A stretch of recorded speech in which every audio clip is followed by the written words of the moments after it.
तो इस भाईचारे का क्या होगा अगर ये बात सच होती है? तो राज ठाकरे की पार्टी को उम्मीद थी कि ठाकरे ब्रांड के नाम पर एक होने से दोनों भाइयों की पार्टी को फायदा होगा, लेकिन अगर उद्धव बीजेपी से हाथ मिलाते हैं तो फिर राज क्या करेंगे?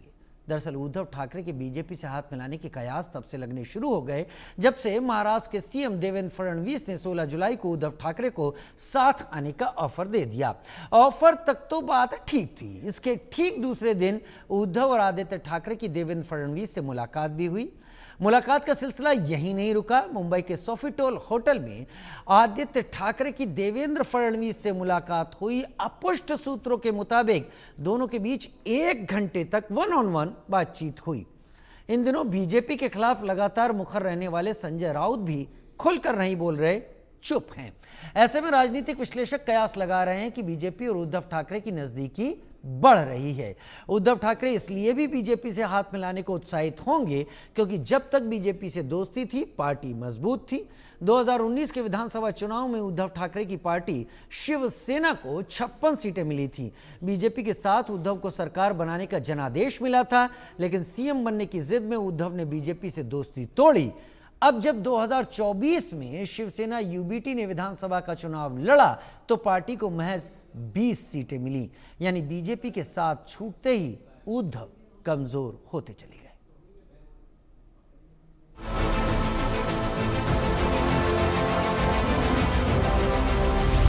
फडणवीस उद्धव मुलाकात, अंदर खाने क्या हुई बात? आदित्य से भी 1 घंटे मिले, दूर हुए सारे गिले शिकवे।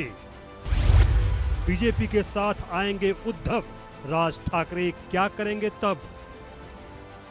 महाराष्ट्र की राजनीति में एक बार फिर भूचाल आने वाला है और इस भूचाल में राज ठाकरे के पांव के नीचे से जमीन खिसक सकती है, क्योंकि हिंदी मराठी विवाद और मराठी प्रेम के बीच जिस तरह ठाकरे ब्रदर्स 20 साल बाद साथ साथ दिखे, अब यह एकता बिखर सकती है, क्योंकि विधानसभा चुनावों में पार्टी की नैया डूबने के बाद राज ठाकरे को उम्मीद थी कि भाई उद्धव के साथ मिलने से फिर से उनकी स्थिति मजबूत हो जाएगी, लेकिन ऐसा फिलहाल होता नहीं दिख रहा है, क्योंकि महाराष्ट्र के मुख्यमंत्री देवेंद्र फडणवीस ने उद्धव ठाकरे को बीजेपी के साथ हाथ मिलाने का ऑफर दे दिया है। देवेंद्र फडणवीस ने क्या कहा था वो सुनिए। उद्धव जी, 2029 तक सरकार में बदलाव की कोई गुंजाइश नहीं है। हमारे पास दूसरे विपक्ष में आने की गुंजाइश नहीं है। आपके पास यहां आने की गुंजाइश है, इस पर विचार किया जा सकता है। हम इस बारे में अलग तरह से सोच सकते हैं। इस बयान के 24 घंटे के अंदर यानी 17 जुलाई को मुख्यमंत्री से उद्धव की भेंट हो गई, जो करीब 20 मिनट चली। इस दौरान उद्धव ने मुख्यमंत्री फडणवीस को एक किताब भेंट की। इसमें लिखा है, हिंदी की शक्ति क्यों, 3 भाषा जरूरी क्यों। शिवसेना यूबीटी प्रमुख उद्धव ठाकरे और युवा सेना प्रमुख विधायक आदित्य ठाकरे ने सभी विधायकों के साथ राज्य के मुख्यमंत्री देवेंद्र फडणवीस से मुलाकात की थी। इसके अलावा मुख्यमंत्री देवेंद्र फडणवीस और आदित्य ठाकरे की सोफिटेल होटल में मुलाकात हुई और दोनों नेता लगभग 3 घंटे तक होटल में रहे और दोनों के बीच कम से कम 1 घंटे बातचीत हुई। 1 घंटे कम नहीं होते। विपक्षी नेता जब सीएम से मिलते हैं तो मुश्किल से 2-4 मिनट की ही औपचारिक बातचीत होती है। अब 1 घंटे बात हुई तो आखिर क्या बात हुई? इस बातचीत का ब्यौरा मीडिया में नहीं आया है। दरअसल जब तक कुछ क्लियर न हो, डील फाइनल नहीं हो, बयानों से बचना सियासत के घाक खिलाड़ियों की पहचान है। जाहिर तौर पर फडणवीस और आदित्य ठाकरे ने किसी भी मीटिंग से इनकार किया है। सीएम ऑफिस के अनुसार मुख्यमंत्री होटल में मौजूद थे, लेकिन आदित्य ठाकरे से उनकी कोई मुलाकात नहीं हुई। सीएम किसी और कार्यक्रम के लिए होटल में आए थे, जबकि आदित्य ठाकरे डिनर के लिए अपने दोस्तों के साथ होटल में मौजूद थे।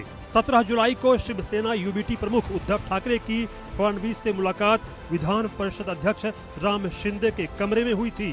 करीब आधे घंटे तक चली इस मुलाकात में वर्ली विधायक आदित्य ठाकरे भी मौजूद थे। इस मुलाकात से ठीक 1 दिन पहले देवेंद्र फडणवीस ने 16 जुलाई को विधान परिषद में हल्के फुल्के अंदाज में उद्धव ठाकरे को साथ आने का न्योता दिया था। फडणवीस के बयान के 24 घंटे के अंदर उद्धव ने मुख्यमंत्री फडणवीस को किताब भेंट की थी। आदित्य ठाकरे जब मीडिया के सामने आए तो जाहिर तौर पर भाषा पर ही अपने बयान को सीमित रखा।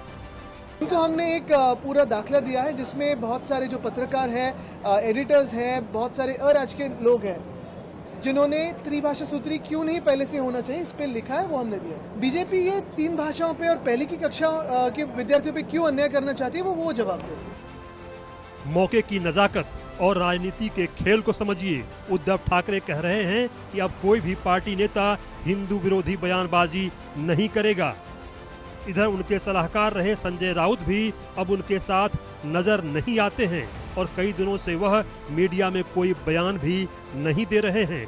रोज रोज बीजेपी के खिलाफ बोलने वाले संजय राउत आखिर चुप क्यों हैं? एनडीए के सहयोगी दल ने इंडिया से एक्सक्लूसिव बातचीत में क्या कहा वो सुनिए। है कि उद्धव ठाकरे, राज ठाकरे के साथ आने से नया समीकरण बनेगा, लेकिन वो हमारी महायुति को फायदे का होगा क्योंकि महाविकास आघाड़ी खूब हो रही है।